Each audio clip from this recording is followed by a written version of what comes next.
تر سوچ من کې د بل د اوښکو د وچولو احساس نه دی پیدا شوی. د رحم فیصلې نه راځي ښه.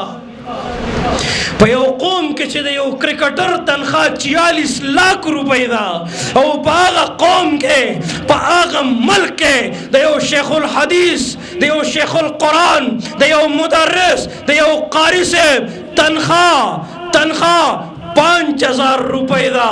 بیا ګیله مه کوه چې وړه ګران دي، بیا ګیله مه کوه پټرول ګران شو موږ به څه کوو. ومن اعرض عن ذکري فإن له معیشة ضنکا ونحشره یوم القیامة اعمى. ما نه انکار کوئ، زما د حکمونو نه انکار کوئ، زما د قرآن نم کلونه جوړه کړې ده، بازارونه هم په بے حد کړي دي. فإن له معیشة ضنکا، میں تمہاری معیشت کو تنگ کر دوں گا. زبستاسو معیشت تنگ کم، زبستاسو زندگی تنگ کم. دا حکمران زما مکافات عمل دے.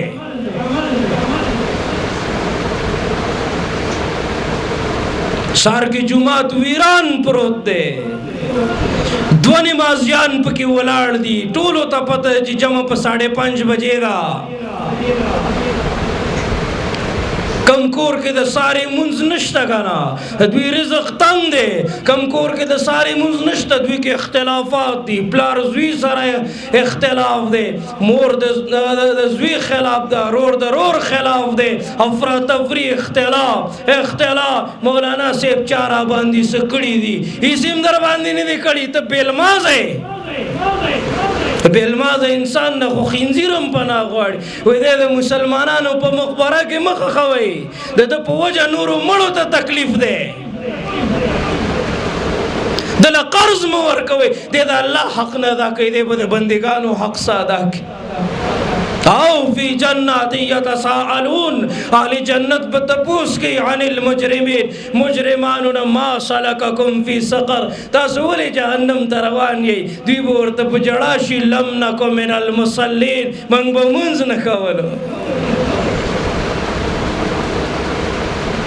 دا د روزمره زندگی بے حیائی چې په کومه فحاشۍ باندې روانه ده کنه، او دا ښځې نه کور شوي، او دا تعلیمي نظام، او دا کو ایجوکیشن، او دا مخلوط سیستم، او دا د بے حیائی د فحاشۍ اډې دا نه ختم شوي کنه.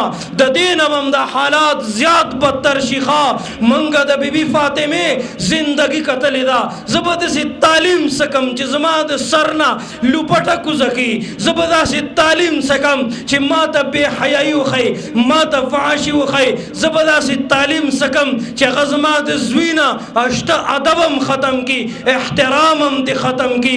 بس ته واپس شئ، بس ته واپس شئ، هغه قرآن را واخلئ، هغه دین مطالعه کوئ، هغه د صدیق صداقت مطالعه کوئ، هغه د علي بهادری او شجاعت مطالعه کوئ، هغه د علي شیر خدا د صحابه عشق مطالعه کوئ، هغه جنون مطالعه کوي، هغه د شپې جړاګانې مطالعه کوي کنه.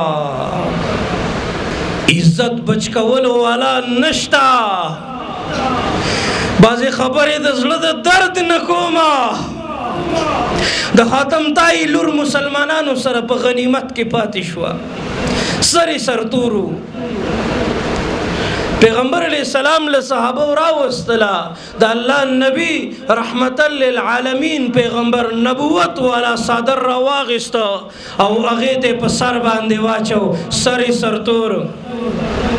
یو صحابي یا رسول الله دا خود دشمن لور ده. د الله نبی فرمای ک لور د دشمن د نو عزت خو عزت ده کنه، چې بیا یې خو با عزت بوتلله، پلار یې غوسه و، وروڼه یې غوسه و، وایي ستا عزت ته خو چا لاس وانه چې ورته په ژړا شوه. وی بابا جان خو د عزتونو لوټ کولو والا نه دي، خو د عزتونو محافظین دي کنه. مسلمان خپل تاریخ خو ولټوه کنه. مانه د لیونتوب د دې نه بله څه کیدی شي دا غر که د پولادو شي دا سر ماتول غواړي ژوندون پکې ډېر ګران که دی بې سره دشمنانو یا ځان شته کول غواړي یا دې کډه کول غواړي او ملګرو پښتنو لږه پښتو به کول غواړي دا سترګې د حالاتو دي کږې سمول غواړي اغیار پکې لمبیږي او موږ دې ګوټ کولی نه شو دا سین کعبه سین چې په دې اور بلول غواړي